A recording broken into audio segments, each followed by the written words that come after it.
Hello, ladies and gentlemen. This is Foreboding Angel. I'm going to be casting a game of Evolution RTS today. This game actually happened last week during the game day deal. Now, my frames might actually be a little bit low because I believe I accidentally set my window manager to go full screen, so unfortunately I may be rocking 20 frames a second as opposed to 100, but whatever.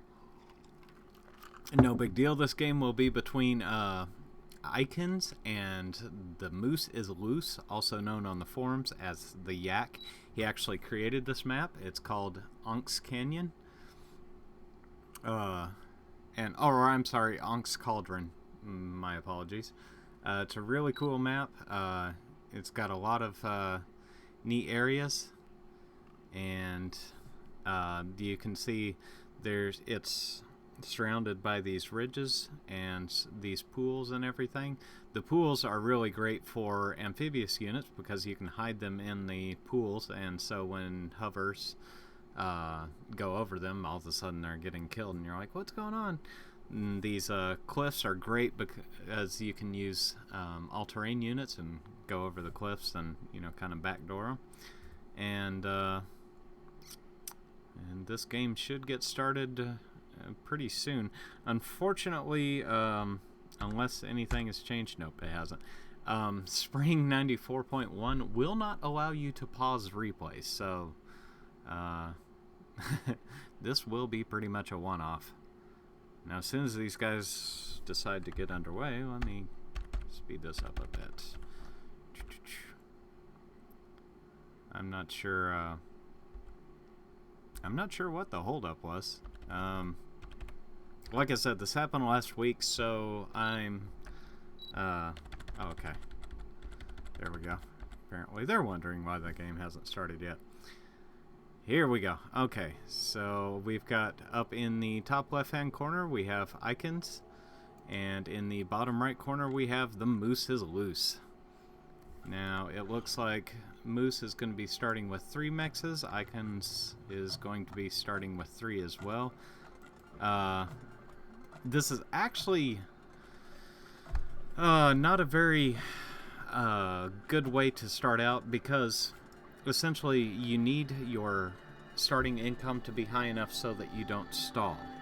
And as you can see, both these players are... both these players are going to be stalling pretty hard when they start putting out their first units. It's not a big deal, but the fact of the matter is the fact that you have to put up metal extractors, plus you have to put up power plants and the factory. So all that together will cause you to stall if you don't start out with about 4 mexes you can get away with. Generally, you'd start out with 5 and then a factory and 2 power plants. Starting out 3 mexes allows you to get like a builder out a tiny bit quicker. However, your economy overall is weaker, so it's a bit of a strategic choice. Typically, you wouldn't do this unless you were planning on rushing. I don't think either of these players are. But on the other hand, I don't think either of these guys are very familiar with Evolution RTS either, so that plays a point into it as well. And we've got, looks like Ikiniz is going to be pumping out a bunch of raiders, and TheMooseIsLoose getting some raiders out and putting up a defensive turret there. The turrets are really strong, except for they have very low hit points. As you can see there, it has a grand total of 250 hit points, so it can be taken down fairly easily. It's got good range, but you need, if you're going to have turrets out by themselves like this, you need to put these barricades around it. They have 1,000 hit points and they regenerate hit points very quickly. And so we have Ikiniz starting out the raids here, and he pulls off an engineer that's going to be 45 metal down, 55 now, or no, I'm sorry, 65. And he's He's going for these. For whatever reason, the Moose is loose. Only... Yeah, okay. They're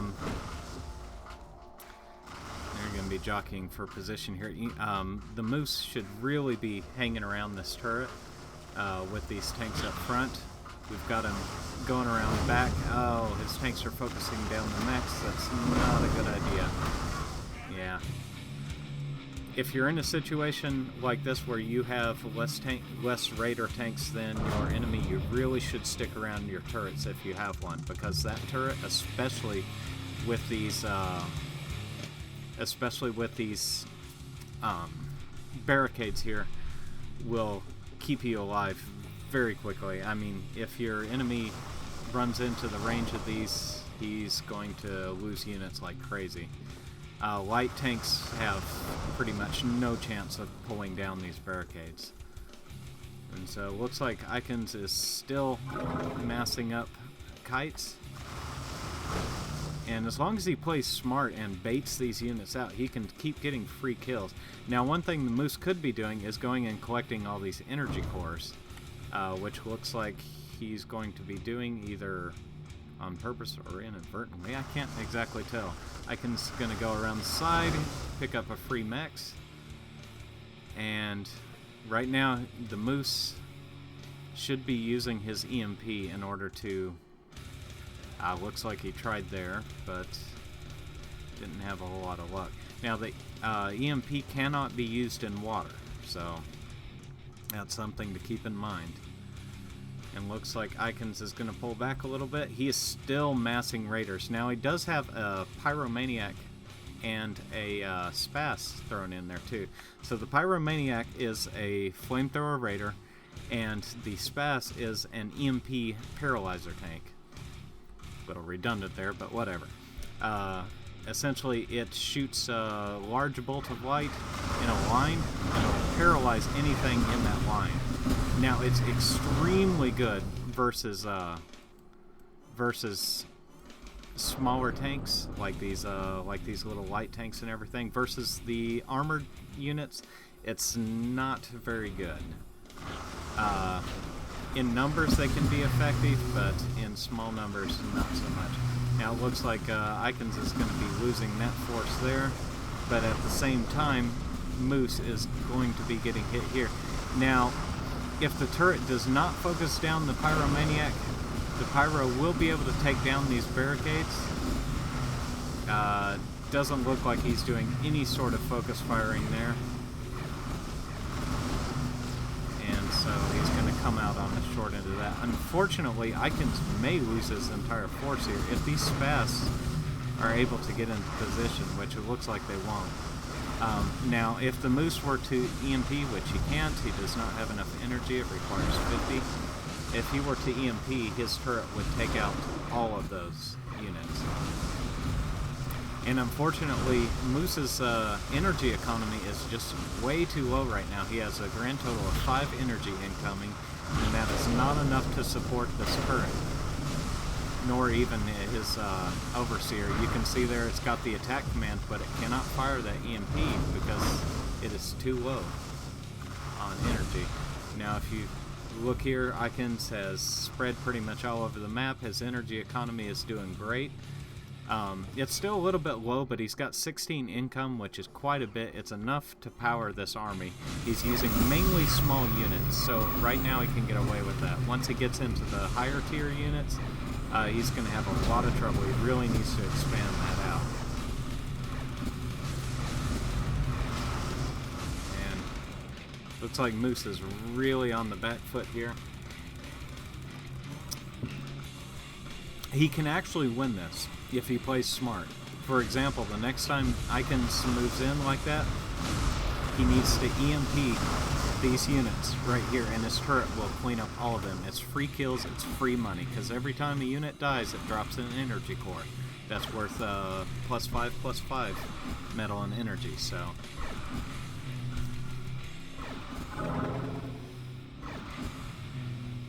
Alrighty.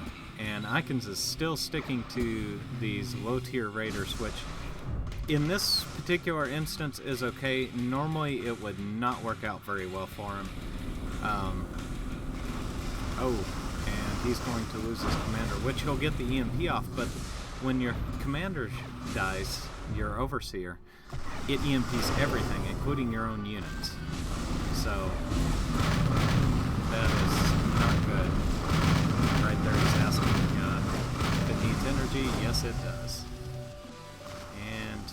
And looks like this game is probably going to be over pretty quickly, unfortunately.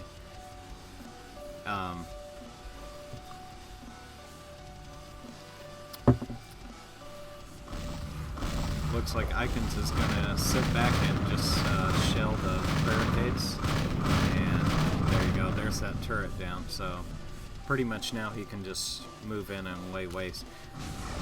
Now, there's a lot of things that Moose could have done to keep from losing this game. He didn't need to lose this game. Even if your enemy has a numerical superiority, that doesn't matter very much, and in fact the next game that I cast, that's going to become pretty apparent.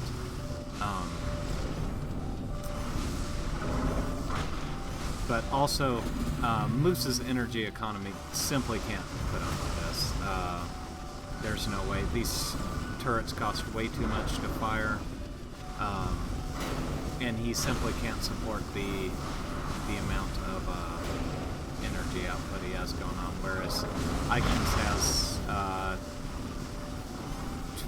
16.5 energy income, and it's fluctuating because he has these orbs here with his army, and they are picking up the energy cores that get dropped by these units whenever they die.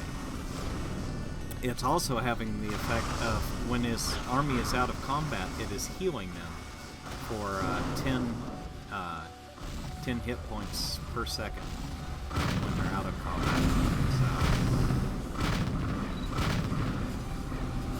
and yeah, one thing I should probably mention is that in case you haven't noticed, this map, one of the gadgets on it, I believe it's probably the rain gadget, actually interferes with the Lua particle system that Evolution RTS uses. A bunch of other games use it, like 0K, etc. So that's why you're not seeing some of the effects, like, for example, the nano spray on buildings and various other things. Now, I imagine Ikiniz is going to GG here pretty quick. One would think. Maybe not. Or not Ikiniz, I'm sorry, Moose. And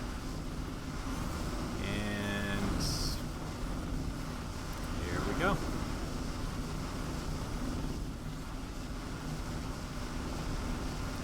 If nothing else, the Pyros are getting a great workout, so there's that. There we go.